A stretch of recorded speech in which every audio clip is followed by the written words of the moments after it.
And we are now recording. Okay, so we'll go ahead and get started.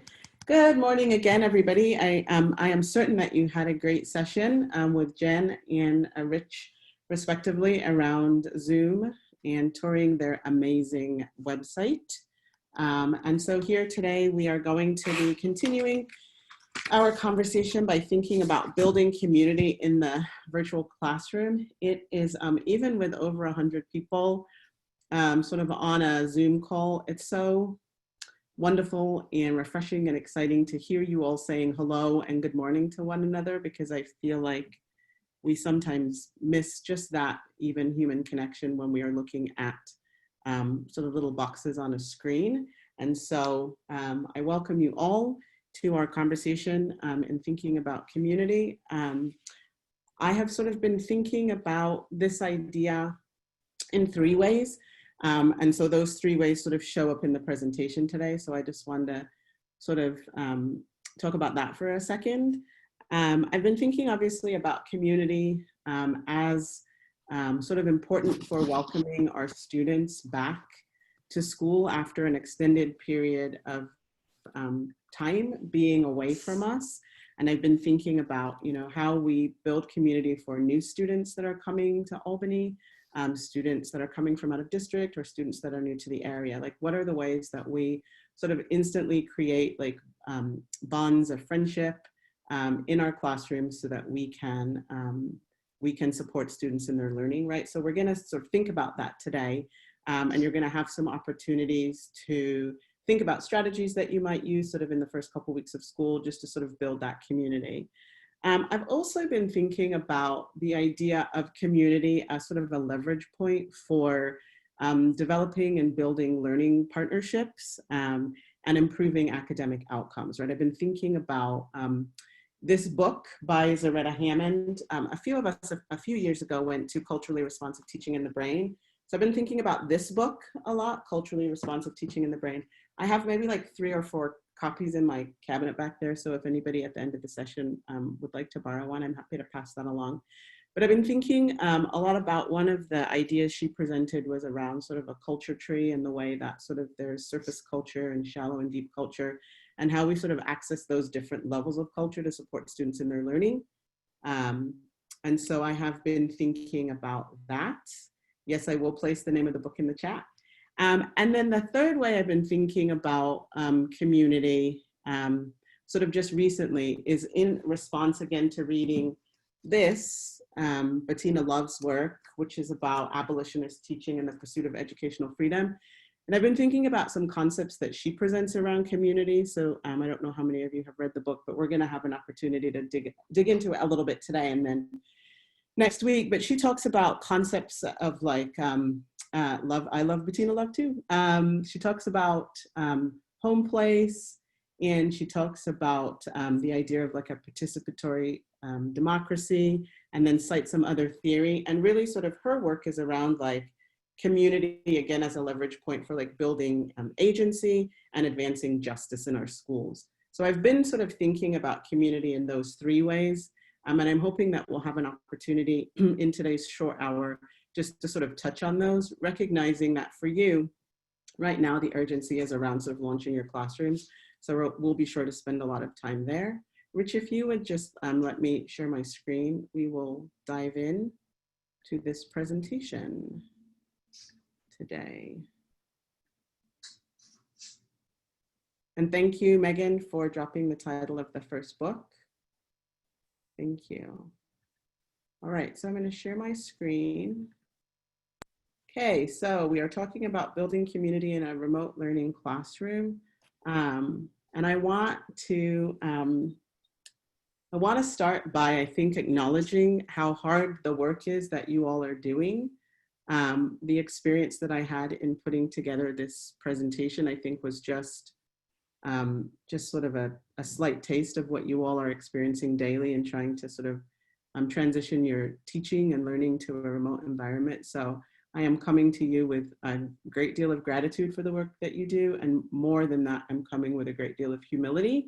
I think a lot of the ideas here are maybe not new to you all, but I just welcome us all to sort of be in this conversation together, thinking about building community in our classroom. So I'm going to jump in here. Hold on. Okay. All right.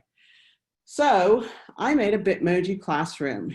One of the things I'm hoping to sort of do in this session is not only sort of talk to you about and have you all share about things that you might do, but also maybe provide some models, right, of things that you might incorporate in your classroom. So I know many of you went to Jen's Bitmoji session that she held, but sort of one of the strategies that we're going to talk about in terms of building a virtual community is maybe to sort of create a virtual classroom. So here I'm giving air hugs to you all. I recognize that probably touch is not everybody's love language, but please accept my air hugs and let's keep going. All right, so in terms of creating a community, I think it's so important, and I think you would agree, to start with norms and common agreements. I think especially sort of transitioning to a remote environment where we are using Zoom as our main sort of mode of teaching, I think it's really important for students and for you as educators to sort of develop what these common agreements are going to be in your classroom. I know that there have been many conversations that have sort of come up around things like, you know, students with videos on and off, and, you know, do you mute all students when they enter the room, sort of technical pieces like that. And I think those are really worthy conversations for you to have with your students. I had an experience just recently. I was taking a class online and we got almost to the end of the semester, and we got sort of a little terse note from the instructor advising that we had become quite lax with the videos off and that we should keep them on. And then there were many sort of really good reasons for why people were doing that. There were many good reasons for why people were having their videos off.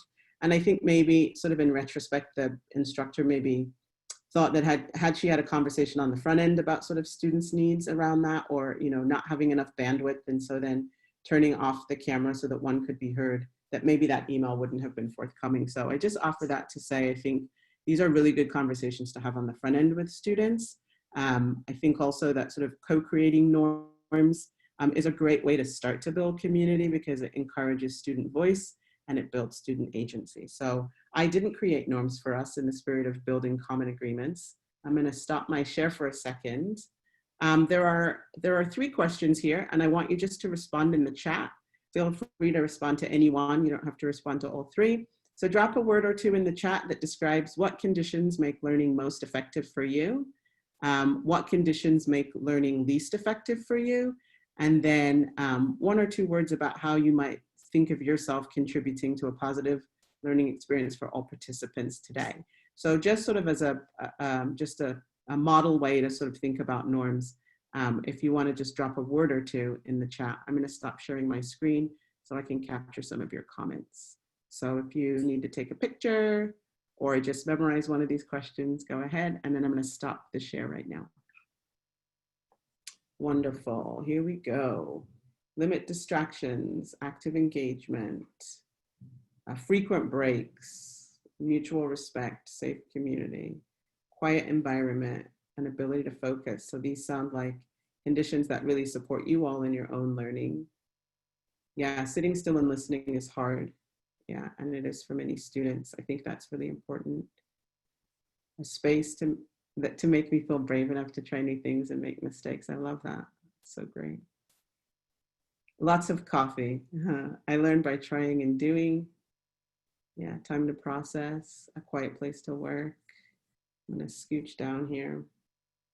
Seeing other people's pets.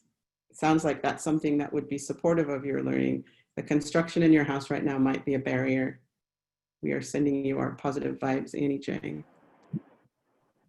Yeah, practice the skill, not giving too much information at once is really important too. Thank you for sharing those. Mixed technique, videos, quizzes, short lecture. Thank you, Yael. So lots of really great ideas for conditions that make a classroom effective. And I encourage you to think about how you might sort of develop norms with your classrooms as you launch your virtual journeys this year. We're going to go to the next slide. Okay. So we want to give you as many opportunities as possible to be able to interact with each other in small groups. And so I'm going to give you maybe just 5 or 6 minutes. And Rich, if we could have just groups of 4 or 5, groups of 4 or 5, I think would work. And here are 2 questions, and you have a choice. And there's always an option C, which is talk about what feels right in the group. So the questions are, how are you maintaining community? Those of you that were just in the wellness self-care session, we sort of talked about this, but I think it's important to sort of keep centering this. How are you maintaining community with families, friends, and your colleagues while sheltering in place? And or how have you been thinking about building community in your classrooms or in your classroom? So those are the 2 questions. You can pick one or the other, or if there's something else that feels salient for you when you get into your breakout room, I'm going to give you maybe just 5 or 6 minutes. If there are new folks that you don't know when you get to the breakout room, please introduce yourselves. Please tell your colleagues your work site. And then I invite you just to talk about this notion of community as it relates to your own life, or if you're already ready to begin thinking about it for students, I invite you to do that too. Rich, are we ready? Oh.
Hey, Craig.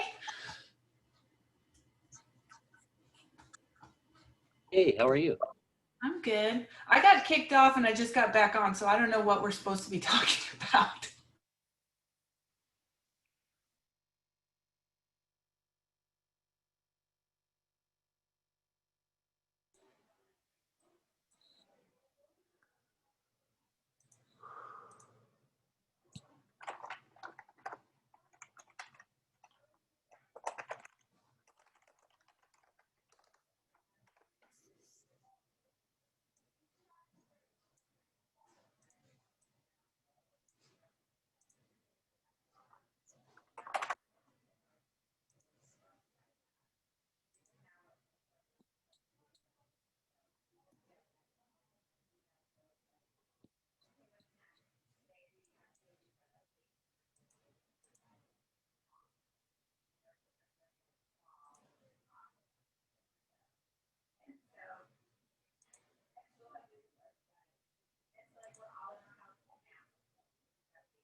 Hi, Miss Lu. Good morning. Hi, let me put you in a room. We have breakout rooms right now. There's so many, only few of us. I thought Got that I get the wrong, so I Yep. don't schedule, but it's right. So I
There's a big magnetile piece.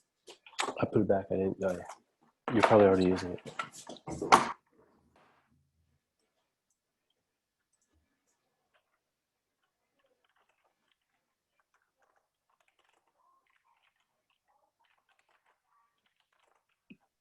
Hey there, I'm joining late, sorry. Hi. Just you and me. I'll put you somewhere, okay? Okay, thanks.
Rich, you got to change that picture, bro.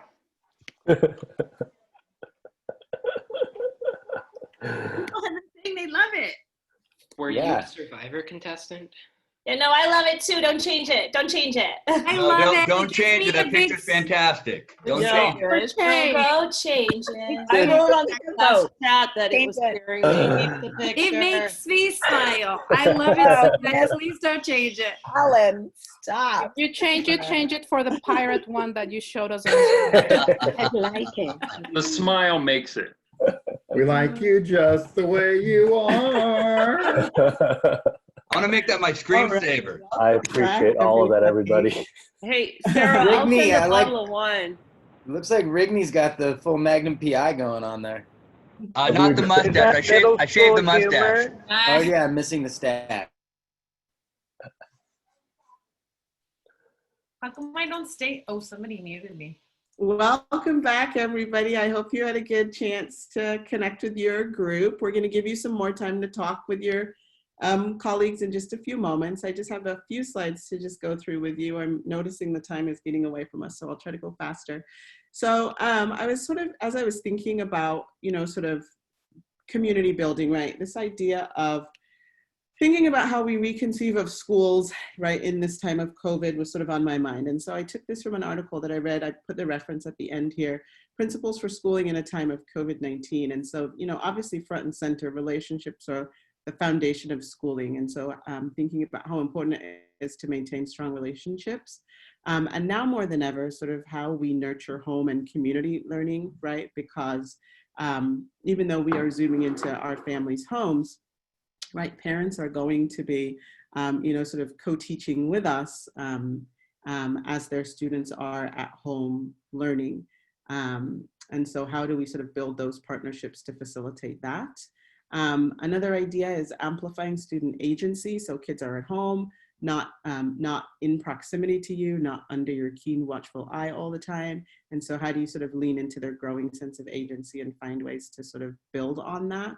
As always, teaching and leading with an equity lens, right? I think it's so important that we just are explicit about our goals around, dismantling systems that are not supportive of all students, particularly underserved students, students of color, students receiving special education services. How do we sort of teach with an eye to equity? And then finally, and I think this is going to be really hard for educators, but how do you sort of determine your key priorities and give yourself grace to release the rest, right? So that's something for you to be thinking about how you might do that, right? So, why is virtual community building important? I think we all sort of know this. So we'll just take a second here, and I want to hear some other thoughts from you. But certainly, fostering peer interactions, building motivation and engagement and agency among students. Our high schoolers conducted a survey in the spring, and what came out were that students were, feeling isolated, secondary students, and I'm certain for elementary students too. I have a 4th grader who has not enjoyed being home, even with her mama, because she's missing the interaction with her peers. And so that virtual community is important to counteract feelings of isolation, depression, and anxiety.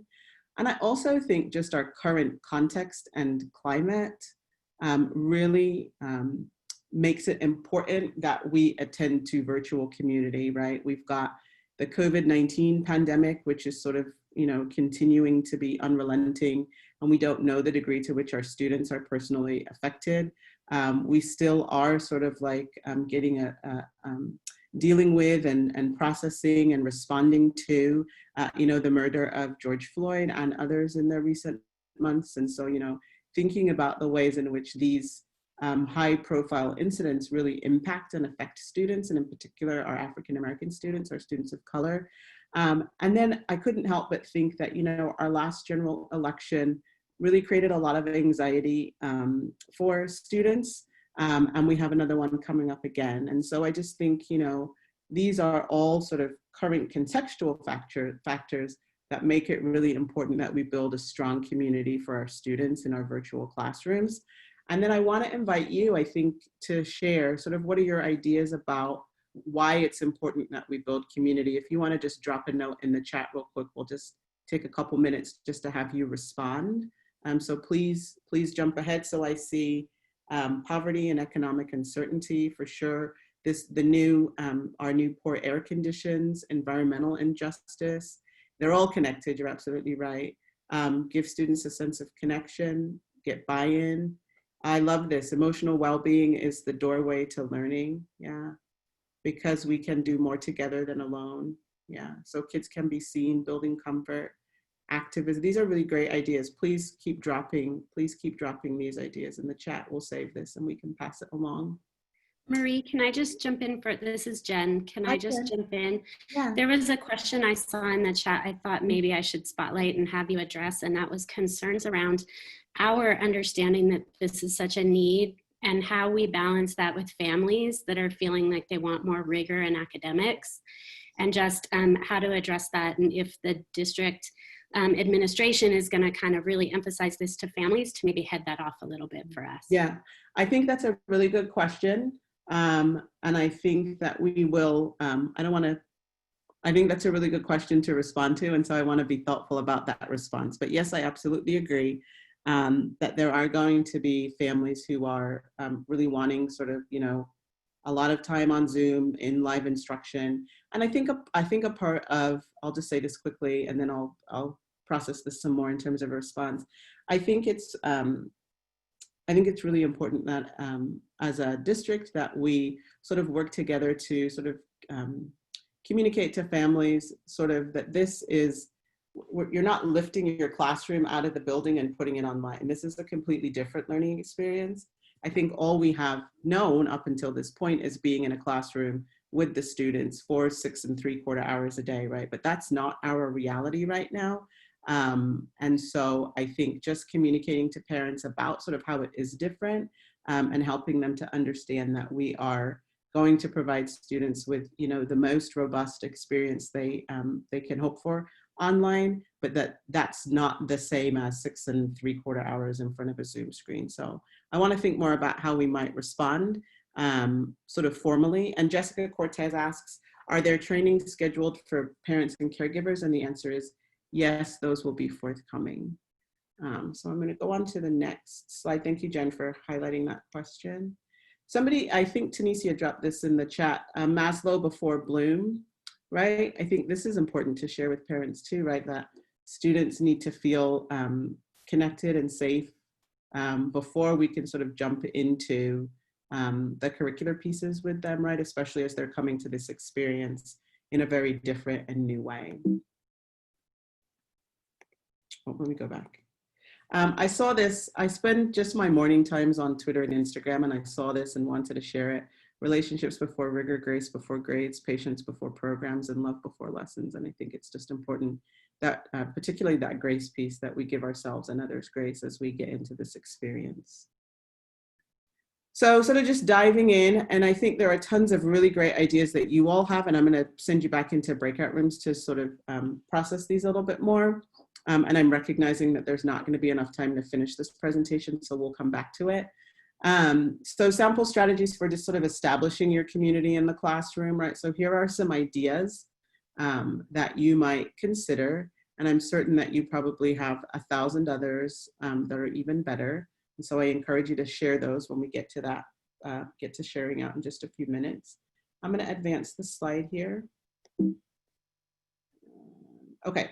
So these are just a couple quick examples of sort of check in, check out, right? So how you start your session and how you end your session. There's an elementary example, and there's also a secondary example. So I'm going to see if I can play one here. I hope this works. And if you can give me a thumbs up. Michael Mann, your screen is right next to me. So if you can give me a thumbs up, if you can hear this. Thank you, Michael.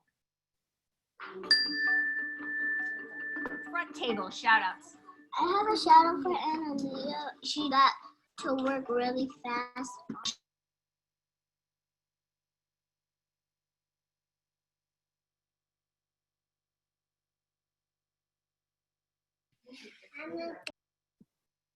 Yeah.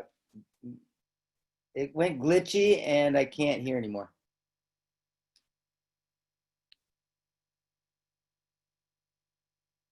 Can you hear me, Marie? I have a shout out for for Dan and Alex because she was working really hard on her chicken.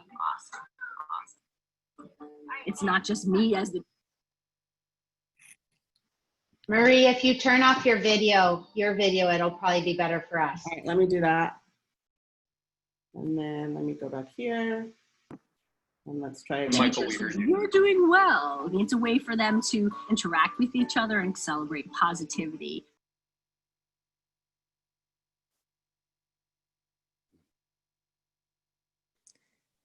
Maybe it's because, Marie, when you mute yourself, it mutes the video too.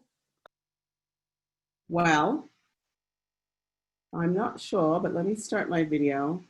What if we all turn off our video? I'm not sure. The videos are linked in the chat and they're both just 1 minute. And so we're going to flow like water here. And I will make sure that you can see those and watch those, but we won't try to make them work right now.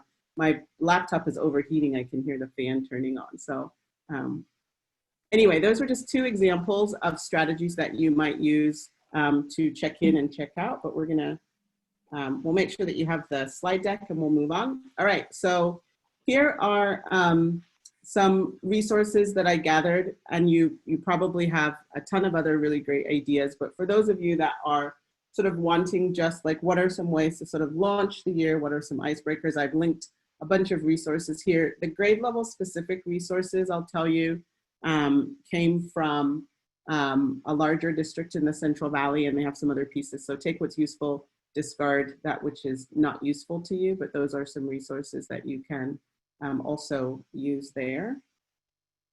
And then I do want to give you some time right now with your colleagues, probably not 10 to 15 minutes, just looking at the time, maybe more like 8 to 10 minutes. So Rich, if you could rearrange our groups, and maybe different groups this time, I think would be great. And so what I'm going to do is stop sharing.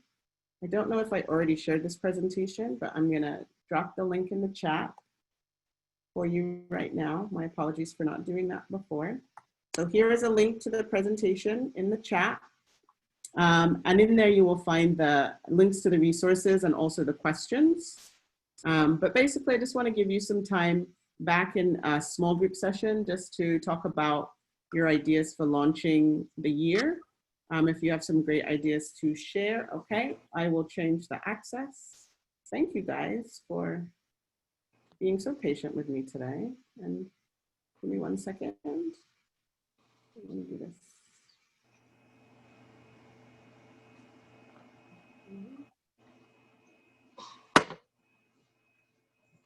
Okay.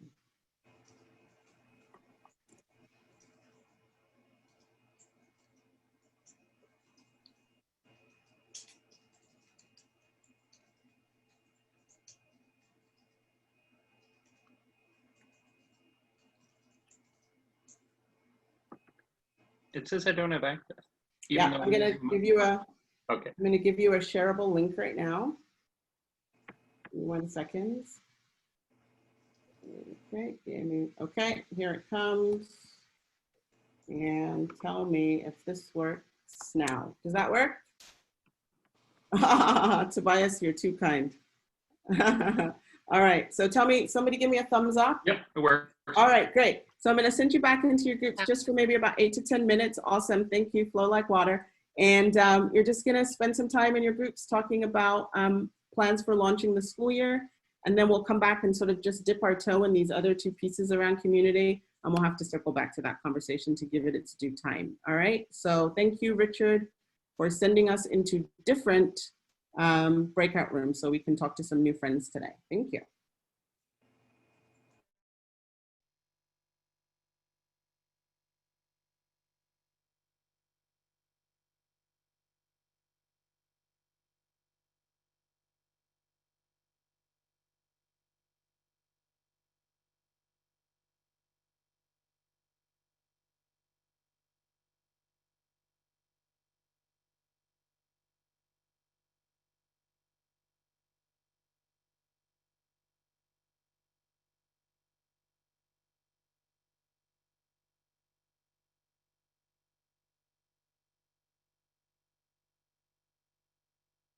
Hey, Rich. Hey there. I'm not, it's so like, this has never happened before. And it's like, it just doesn't, of course it doesn't, right? Like, this is the day that it just, were you guys having problems at all on yours? Well, I showed a video, but I don't know because I wasn't, like, I had too much going on to look at the chat screen. I actually didn't look at the chat screen at all because I was sharing and like, I'm like, it was going to just distract me. Yeah. And so, but somebody made that suggestion right before you were having problems of turning off your video because you're trying to upload information, right? And right now it's uploading your face as well as that video. So if you eliminate part of that might help. And then the other idea of, and I'm not sure why I need to test this, is when you press mute, does that also mute your computer's sound? Oh, okay. That was an interesting idea. Yeah. Because I typically at the beginning of my sessions, I play music, but I think I have myself on mute and I think they can, well, I don't remember. This morning I did play music. They heard me. I don't remember if I had myself on mute or not. I was on mute when I played a little music at the beginning of the session and I was muted. I actually joined late because I was fighting some fires. Actually, that was a bad analogy to use, or bad speaking right now. But yeah, I joined right at the start, so I don't know if the music is playing or not. Okay. You can always do a check. They're happy, you know, you drop it in the chat. Yeah. Can you guys hear my music? They're always happy to chime in. So can you splice this recording because it's recording us right now? Oh darn! Just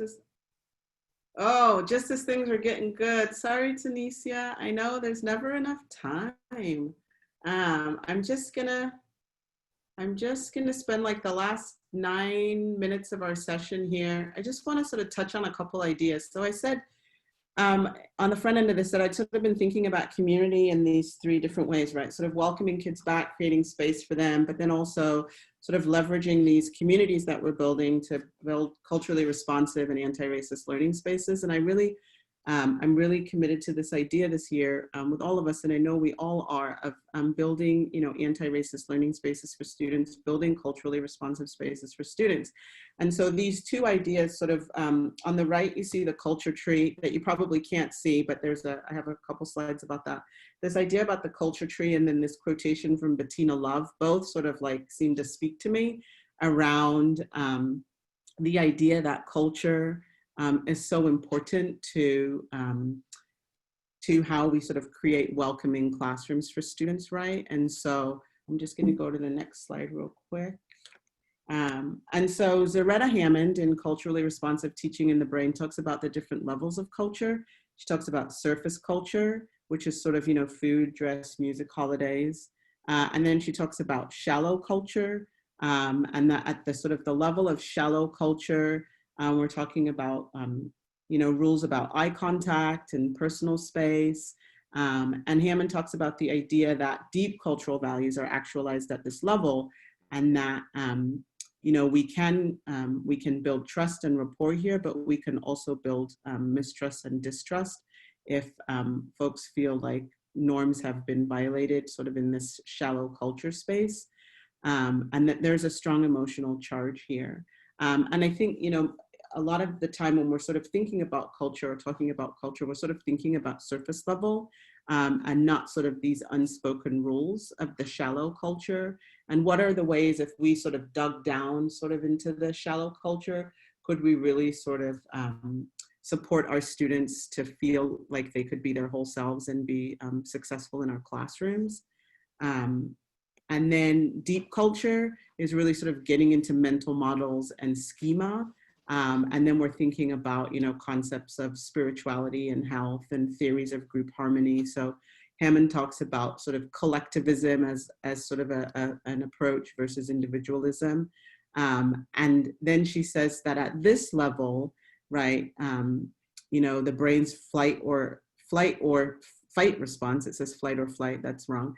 Flight or fight response can be triggered when there are challenges at this very deep level, right? So, you know, deep culture, right? There's an intense emotional charge. And then she says, the key to understanding how culture guides the brain during culturally responsive teaching lies in focusing on deep culture, right? So, you know, we can sort of launch into this enterprise thinking about observable features such as food and dress and holidays and music, But really, in order to support our students in the classroom, we have to sort of get into these deep levels of culture, right? We have to tap into sort of their mental models and schema. And I would say that we have to sort of really first, as educators, tap into our own mental models and schema, right? So we're bringing these identities to the classroom, and our students are bringing their identities to the classroom.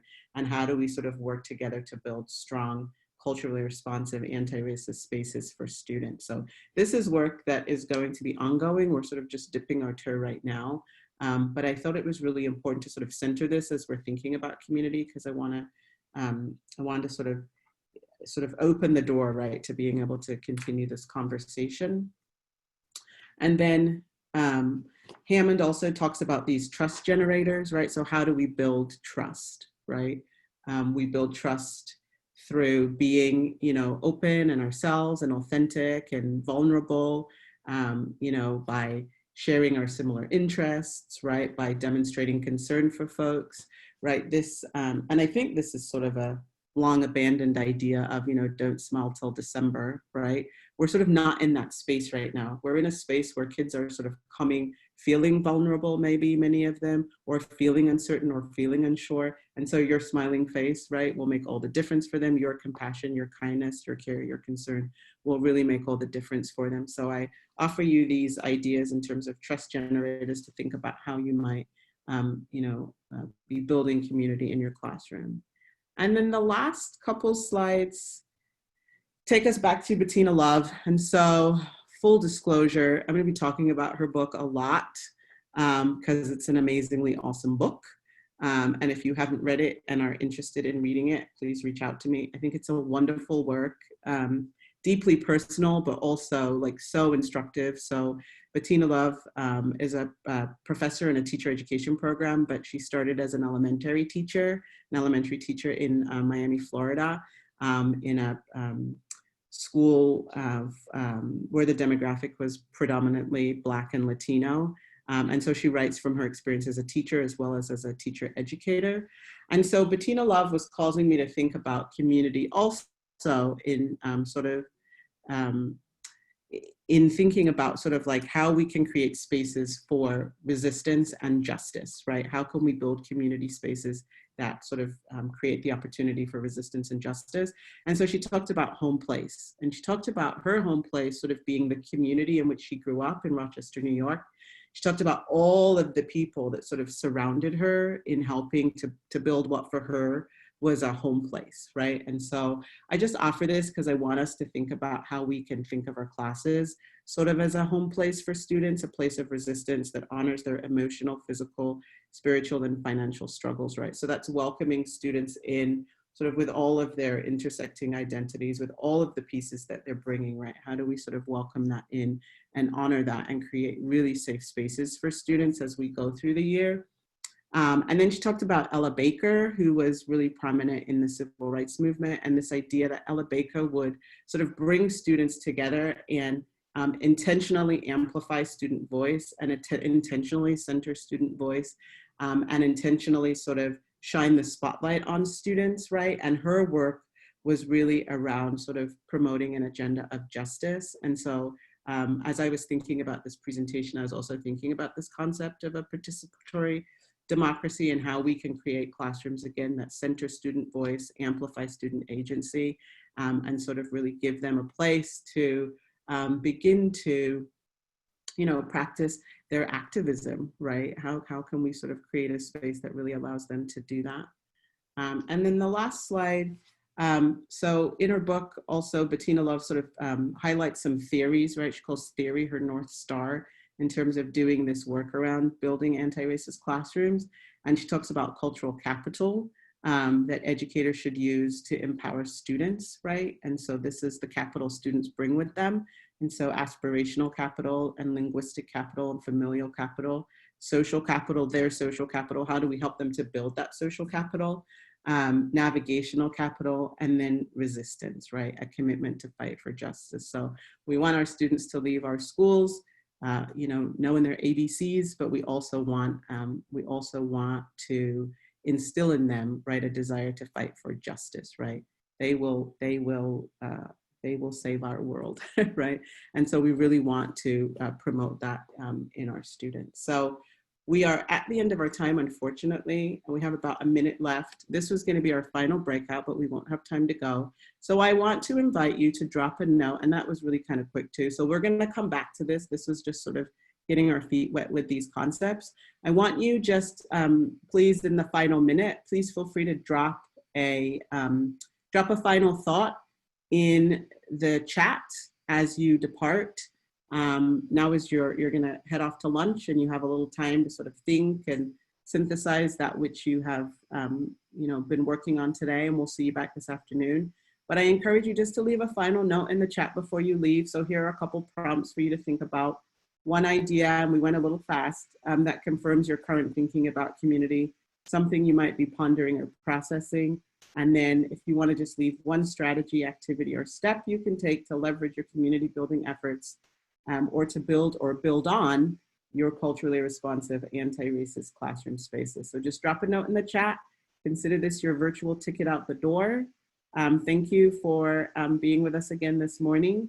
I know we have a great afternoon planned for you, and I wish you a really great afternoon. And I will see you tomorrow morning again at 8:30, and we will continue to talk about self-care. Thank you so much, and see ya. I'll leave the room open for a little so you can leave your comments. And also if you want to hang back and chat, I'll be here in the room. Thank you, folks. Okay, real quick, our afternoon session is on best practices, and that's the one actually at least I am most excited about. You're gonna have lots of takeaway things that you can do right away, as well as templates and ideas. And so I believe that is at 12:30. Come for the best practices. Thanks, guys. I see lots of great comments being dropped in the chat. So we're going to save these, memorialize them, and process them as we move forward. Thank you guys so very much. I really appreciate you all.